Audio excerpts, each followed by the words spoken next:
Esihamba phambili indaba namuhla kulindeleke ukuthi iphume kusasa imphumela yokhetho kuWard 1 eThekwini.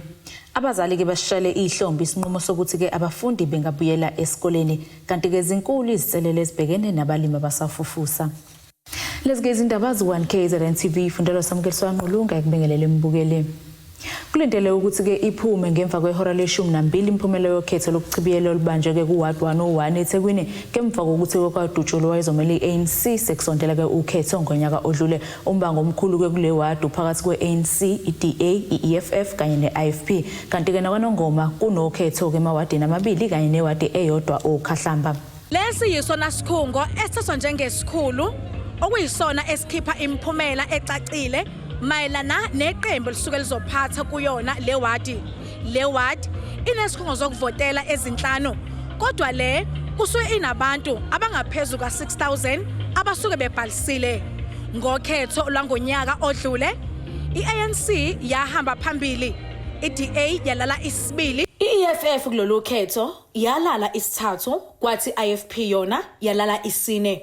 Kulolu khetho uqambushile Mkhize uyena omeli iIFP amaqembu athi awayijabulele lolu khetho lokuchibiyela ngoba kuhabula umuntu ngesihluku. Iby-election eyenzeke kabi ukuthi umfowethu akagulanga uMkhize kodwa wabulawa. Okuyinto embi ke esesijwayele ukuyibona njengamanje nje kusazodeclare enye iby-election eWard 103 okukhomba khona ukuthi isimo lesesibi esigcina sibeka kabi umkhandlu waseThekwini iKwaZulu Natal kanye neSouth Africa. La iyasikhathaza thina lento yokubulawa kosopolitiki kuyinto eqhubekayo iba mandla futhi mangabe kuyiwa lapha nokhetho lamakhansela okusho ukuthi kusuke kubangwa nje into elula ukuthi ubani ofuna ukungena kodwa iningi lokufa kwamakhansela kuba umbango wangaphakathi eqenjini. Owe-ANC eThekwini ubheka intuli uthi bafuna baboshwa banesandla ekubulaweni kwamakhansela bese kuthi iDA ithi ayingabazi ukuthi ipolitiki yangaphakathi emaqenjini iyena nomthelela walezi sigameko.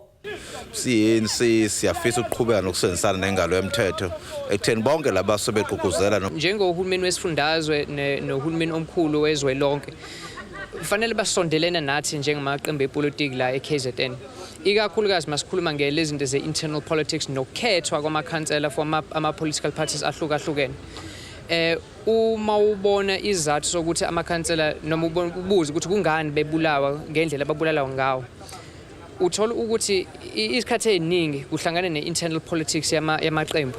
Ungibo kuyena omele ANC kulolu khetho ufike egadwe ngezinhlokohlela zezibhamu ubekade ikhansela ukuswa ngo-2011 kuya ku-2021 kuyona le wadi. Ekhuluma nethimba uveza ukuthi okwenzeka kuMkhize okuyena owemele iANC ngokhetho olwedlule kumenza abe novalo ngempilo yakhe njengoba igama lakhe liphinde laphakanyiswa kulolu khetho. Kukhona kakhulu ukubekezelelana nje ngoba njengoba ubona nje sisonke lana nabo bonke bebekade be-contesta bakhona bayasebenza bamobilize ukuthi kuvotele iANC so nje sibekezelelene nje okwamanje. Yangifaka manje emadolweni kuyethusa khona ngoba into eqalayo ukuthi kubula ucandidate eWard 101 kodwa nje ngokumiswa isibindi ama-members eANC nomphakathi walana ngiqinile. Kude bohosibisi eKhetho Crest ngaphansi kaWard 101 eThekwini. Umnyango wemfundo eyisisekelo kuzwelonke usamukelile ke isinqumo seCabinet sokuthi ke izikole zibuyele kwindlela ejwayelekile ukuthi abafundi baye zonke izinsuku yaphinde ke yawususa nomthetho wokushiya isikhala phakathi nendawo kwabo. Abazali ke Basishayele Ihlombe lesi sinqumo bathi ke abafundi bebephazamiseka kakhulu ukushintsha izinsuku ngokuya esikoleni. Umhlangano weCabinet kuzwelonke wenza izinguquko kwimigomo yobhubhane lwe-COVID-19 njengoba izwe lisesigabeni sokuqala somvalela ndlini. iCabinet inqume ukuthi asisekho isidingo sokuthi uzihlangule kwabanye uma uthola ukuthi une-COVID-19 kodwa ungenazo izimpawu. Izinsuku zokuzivalela endlini ngawedwana zehlisiwe kweziyishumi zabekwa kweziyisikhombisa kanti ke uma kade uhlangene nomuntu one-COVID-19 asisekho isidingo sokuthi uzivalele ngawedwana uzihlangule ngaphandle uma unezimpawu. iCabinet iphinde yasibuyekeza isinqumo sokufunda kwabafundi emabangeni aphansi aphezulu kanye nalabo bezikole zezidingo ezikhethekile yathi ke sebengabuyela ngendlela ejwayelekile futhi bengabe besashiya isikhala phakathi nendawo kwabo. Lezi ndaba zihle kahle kubazali njengoba bejabulile bathi bebethelwe kanzima abantwana ukulala uvuke. Mina ngijabule kakhulu njena njengoba ingane zibuyisele esikoleni sisezobuyisela esikoleni. Into ebekade singayithandi nje kahle mina bengayithandi iloko ukuthi ingane ziuvanzi yabona futhi ingane lesikhathi sokuthi ayivuke ngakusasa ayisafuna ukuvuka esikoleni. Yabo sibenazo nje bezingasenako ukuzimisela ingane nje noma kade ifundile ngalala ngesikhohlo ukuthi yenzeni ngoba iyazivela iya namhlanje kusasa ayi bezingenako ukujabula nje siqhuquzeleke ukuthi iwumfundi. Kungijabulisile ngoba manje ubuthola ukuthi mangabe kade engangenanga umsombuluko ngolesibili sekuyamsinda ukuthi avuke mhlawumbe agcine sefuna ukulova futhi emva kwalokho kusevele sekusiyakhathala yabona nje sebuyela nje kumnandi nakuthi siyajabula. Kanti ilungu lebhodi lesikole umlulama high umbongeleni Dlamini uthe ngokwakhe bekumele kubuyele abasemabangeni aphezulu. Kuyajabulisa kakhulu kona lokho nakuba sinawo ama mixed emotion ngokuthi into esibukayo zisazoqhubeka zitheleleke ingane ngoba ayikatholakala namanje ikhambi ukulela lizokwenza ukuthi ingane zingatheleleki. So nje manje bengizothi mina ngowami umbono kunganjani okungcono abantu abangabuyela full time esikoleni kube labasebenzisa high school wabona bayaqonda ukuthi social distance into enjani futhi bona ngisho batshela ngamaphilisi o vitamin C abantu sebe understand ngakho but lezi ezise primary ngibona kuseyingane ekunzima kakhulu ukuthi zibuyele full time zona. Ubonisiwe Sithole ongumgcini mafa wesikole umzimba primary uthe bajabule kepha ke bafisa ukwengezelwa amagumbi okufundela. Siyajabula kakhulu ukuthi abantwana bazobuyela bonke ezikoleni kodwa ke thina kamzimba sijabula kakhulu kodwa sinokodwa engcindezi yengane ubuningi bazo indawo zokuthi bahlale kahle. Singacela nje uhulumeni mesingasixhasa mhlamba sinike izindlu ezomahamba nendwane esingakwazi ukubacazela kusona abantwana ngoba isikole sethu sikhuphuka unyaka nonyaka abantwana bagcine sebebaningi. Umnyango wemfundo esisekelo kuzwelonke usamkelile isinqumo wathi usazohlangana nezinhlaka zonke esithintekayo ukuhlahla indlela kepha ke wabe usuyasho ukuthi izikole zizobuyela kuhlelo olujwayelekile lokufundisa ngomsombuluko mhla zi7 kuNhlolanja nonyaka. Ezindabeni ze1 KZN TV kubika uAnda Dube eMgungundlovu. Uhlalo abalimi abasafufusa baseDanale Stenga uthi ke inkulu inselele ebhekene nabalimi abasafufusa njengoba ke iningi seliphose ithawula kwazi sekunezingqinamba ababhekene nazo. Umsweli ke uthi okwenze isimo sabasibi kakhulu ukucekelwa phansi komoba wabo izikhukhula ehlasela isifundazwe kanye ke nokushiswa ungakakhuli ngokwanele kwaholela ekutheni ke balahlekelwe imali eshisiwe. Umsweli usho kanje enkulumeni abenayo neziko lezindaba ngemuva kokuba ngomunye wabahlomule kuyisamba semali yasincephezelo ke phecelezi premium price intervention okuhloswe ngaloko kulekelela izindleko ngemuva kokukhahlanyezwa izikhukhula izenzo kwezokuzitapela nokunye. Banyelwe inyoni esandleni abalimi bakamoba abasafufusa esifundazweni. Lokho kuza ngemumva kokuthola uxhaso lwemali engu-60 million wamarandi ngaphansi kohlelo olubizwa nge-premium price intervention nokuyimali ke eyisingenelelo okuhloswe ngayo ukubalekelela ukususa umthwalo emahlombe abo kulandela ke ukukhinyabezwa izenzo zokuyidapela. Bathi ke besazikhotha amanxeba kwahlasela ke izimvula ezinamandla nesijike lemboni ikhathlamezekile. uNkosinathi Msweli ngusihlalo abalimi baseDanale uthi ke inkulu imali ebalahlekele ngalesi sikhathi. Kusikhinyabeze kakhulu ukufika kwalesikhathi lesi abantu babeyidapela khona izinto ngoba ke kwaphoqa ukuthi imshini ibe nesikhathi lapha engagayi khona kunomoba omunye wabalimi owazogcina ulahlekile ube ulahlile ungakwazanga ukungena emshinini. So kwaba ke nalokho ukuthi kusalele emuva isikhathi sokuthi ke ube umoba ushawe nasikhathi omnyuso uhamba umoba njoba kholelwa ngeRV sase ehlila amandla kashukela emobeni kwayimali encane abayitholayo abalimi. Kuyinselele enkulu ngoba emobeni into yakhona isebenza ngesikhathi. Uma ngabe ke wedlulele isikhathi sasokwenza noma yini sokuhlahla nesokutshala nesokuvuna umkhiqizo wakho ugcina usuwonakele. Babalelwa ngaphezulu kwa-1200 sebebonke abalimi okulindeleke bahlukaniselane le mali kanti ke phakathi kwabo uNontethelelo Vusiwe ongowesifazane oneplaze endaweni yaseNonothi. Uthi ke lo mhlomulo uzobalekelela ukufeza izidingo zokunakekela imikhiqizo yabo ukuze ke ube sesimene esifanele ukudayiswa. Yasiza kakhulu ukuthi silelele ekuthengeni omanyola, ekuthengeni opoyizini, nasekutheni siqasha abantu abasisebenzela eplazini ngoba siphinde sibe nabantu ofanele bathele abamanyola, bathele laba poison, bahlakule, bahlakaze. Okunye iyasilekelela nasekutshaleni ngoba umbobo uhamba uphelelwe sesikhathi. Izongilekelela kakhulu mntanami ngoba mase ngugogo angisakhona ukuzenzela, angisazenzeli lutho. Sokulakho okunye bashaya bafika bashaye. La uhlamba ubone lapho la kwenekho la kusale khona ngephutha uthatha umuntu uqhubekela la nganami bashayile bona abasebenzi kodwa khona abelimale khona ngenala nganami ungenzele. Ngonyaka u-2019 umengameli wakulelo Cyril Ramaphosa enkulumeni ebhekiswe esizweni wamemezela usomqulu okuhloswe ngawo ukufula lemboni kwaziseke imboni yezolimo ngenye yezimboni eyizimazise umnotho welakuleli. Usihlalo wenhlangano emela abalimi SAFDA uSiyabonga Madlala uthi ke yize bekujabulela ukubonelela kwabo laba balimi abancane luselude ukhalo kwaziseke kusekuningi abafuna ukuguqulwe kulemboni. Lo mhlomulo ukhona nabalimi abalima ngokuncane, abalimi amatana ngaphansi ka1800, ikakhulukazi abalimi emakhaya nabalimi abeyiqeshana vele noma beyi-owner. So njengenhlangano nje uSAFDA esasekulwele ikona lokho ukuthi labalimi abanayo i-chance kahle embonini yokusurvive ngenxa ukuthi uhlelo lokukhokhela embonini sikhokhela iprice efanayo sonke. Kodwa uthola ukuthi ke umlimi olima ngokuncane uyalimala indleko zakhe zingaphezulu kwalo mkhulu. Kungakho kune premium price, kungakho nama interventions. Siyaqhubeka futhi silela bona lokuthi ayishintshe vele uhlelo lokukhokhelwa kwabo ngoba lukhona uhlelo lwake labakhona phambilini.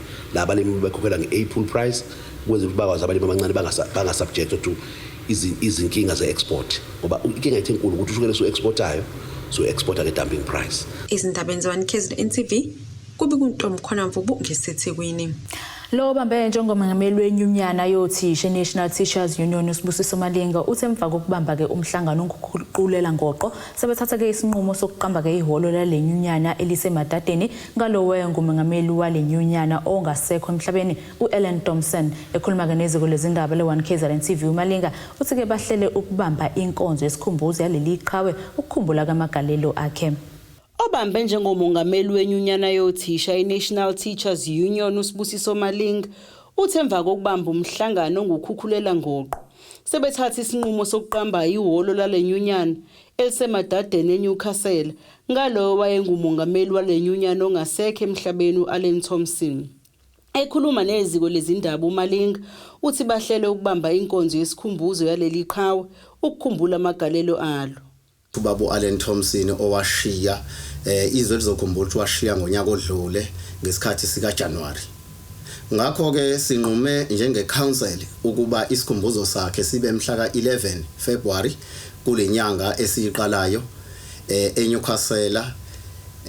Ihall esizolisebenzisa ileli ekuthiwa iFarmers Hall yaseNewcastle. Kuleyo memorial service yakhe usekhona ufemile uMinister of Basic Education uMama Angie osebenze kakhulu nobaba uThompson.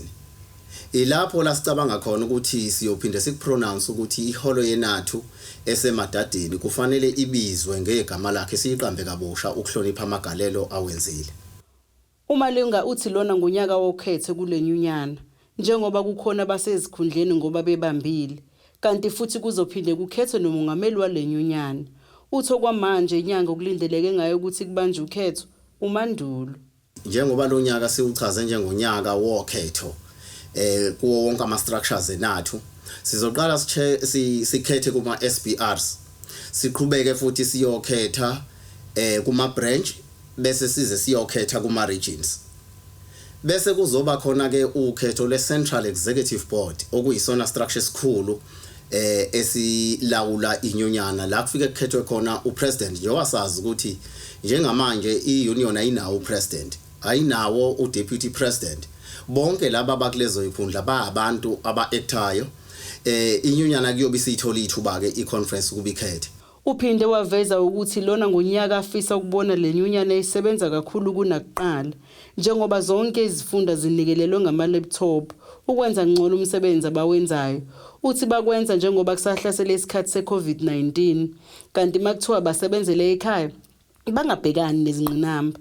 Ezindabeni ze1KZN TV kubika uZamando Sicele esempangeni. Bukeleke sithi shelele ezitolo sizobuya nezindaba.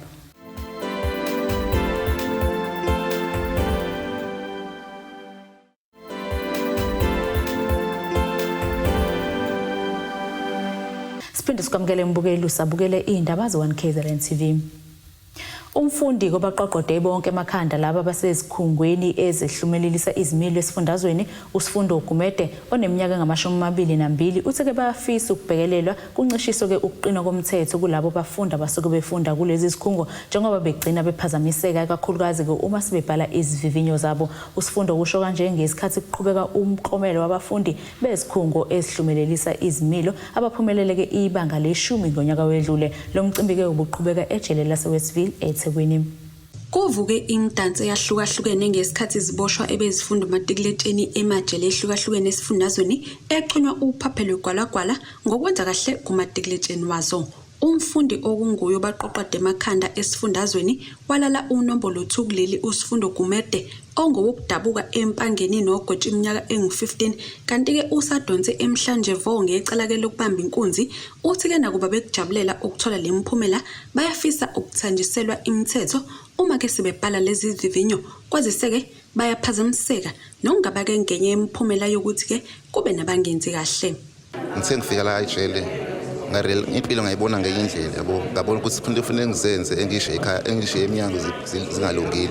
Ngidele ngibe sokuthola ithuba ukuthi ngesikoleni ngihamba ngesikoleni mangifika esikoleni ngafika ngafunda ngayimisela kahle uma vision uma ufunda uma vision ivision yona le ekuphushayo ukuthi wenze more ukuze ukwazi fulfill yonke into efisayo ama wishes zakho sonawo. Isikhathi esiningi la ejele uthola ukuthi kumele uyobhala mhlawumbe uyafika usuyasesha kuseni uvuka kumele useshe before esikoleni into egcina isidistract emqondo igcina kade ufundile sokwazi ufocusa kahle. Engakusho nje ukuthi kumele bemisele isikole sibaluleke kakhulu njengoba ebonile nathi kade sisamaphambi kwabo kodwa namhlanje sigcina sikwazi ukuthi-achieve lokho sinakho njengamanje. Kumele befika esikoleni bekhohle into abazejele into ezizakala ejele bengishithi ngeke ngikwazi ukuyiveza zonke ziningi bekhohle into zejele basebona bebuka ukuthi bafuna ini empilweni bona basebakwazi ukufika esikoleni oba isikole yona indlela ukuthi uye phambili. Umcimbi wokuqonyeliswa kwalaba uze ngemuva kokumenyezelwa kwemiphumela kamatikuletsheni kuzwe lonke nokufaka ke ezikole ezingaphakathi emajele okuyiqala kabusha iUsethubeni Youth School isekuseni kanye ke nesishaceke isigcibe ngolwazi esisejele lase Escort. Bangama-23 sebebonke abafunda bebebhala izivinyo zabo kwathi ke abayi-18 bathola obachelor abahlanu bona bathola ke amadiploma kanti ke isikole iUsethubeni Youth School siqhubekile nokuzidlela amahlanga. In terms of the school that have registered most learners and they have the highest pass rate kwa correctional services nationally, that was Usethubeni Youth School. In terms of the school that have achieved most bachelors, Usethubeni Youth School.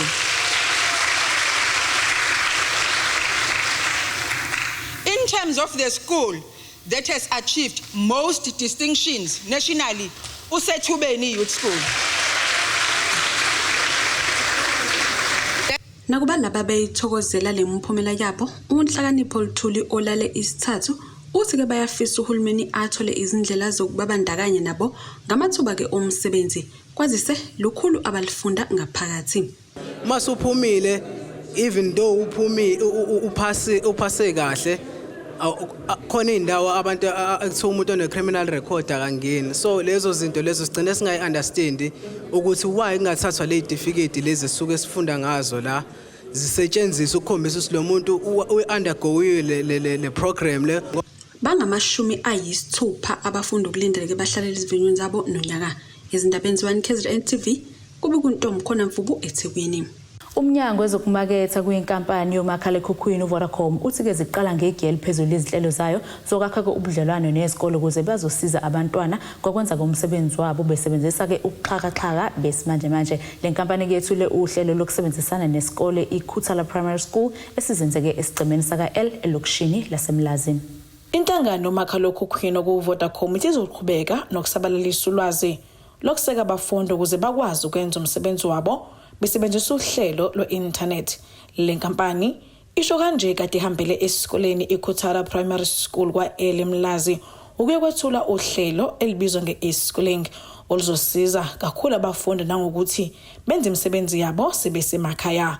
U-Edwin Libuso womnyango wezokukhangisa ezinhlelweni ezithinta abantu abasha ngaphansi kaVodacom uthe esikoleni abasebenzisana nazo kwamanje bayawubona umehluko kubafundi. We started the e-school program almost 5 years ago.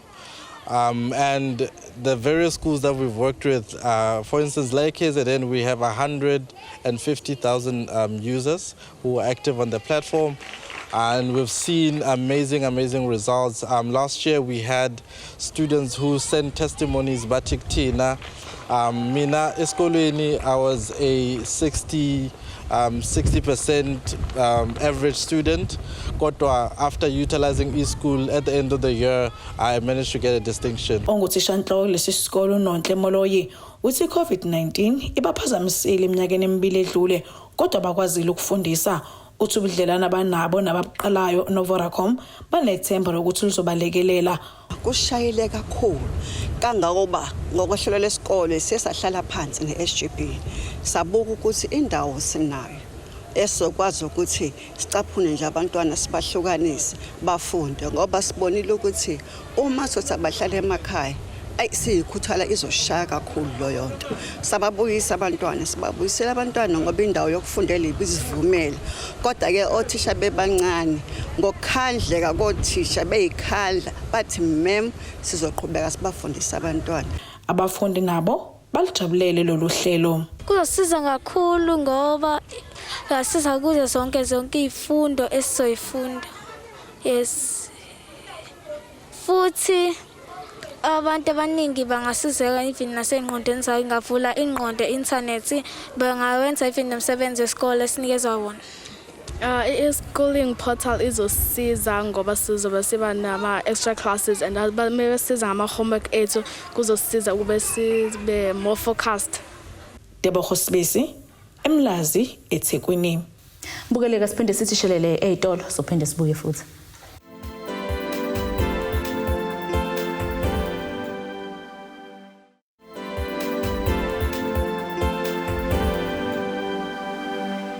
Sikwamukele mbukelo usabukele zona ke indaba zo1 KZN TV hlabele phambili sibheke engosini yezomnotho.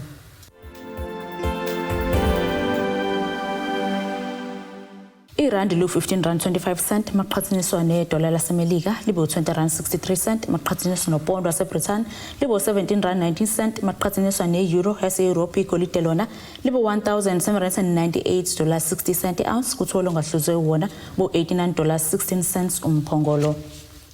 Bukeleka ke sibheke engosini yezemidlalo.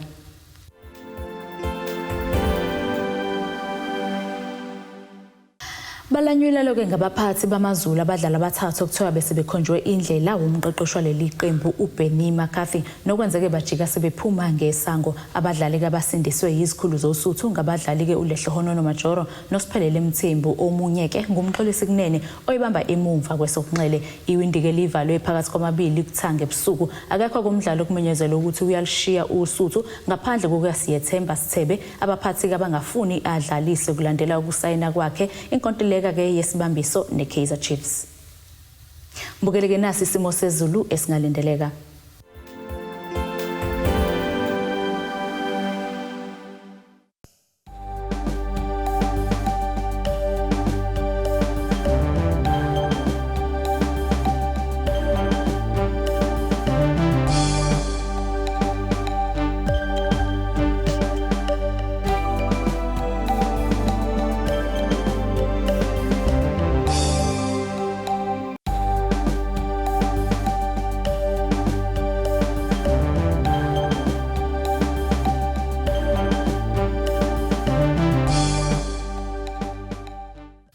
Bukeleke ilezi bese kuphathele zona osukwini namhlanje mina nabahlangane futhi ngesikhathi esilandelayo nisale kahle emakhaya.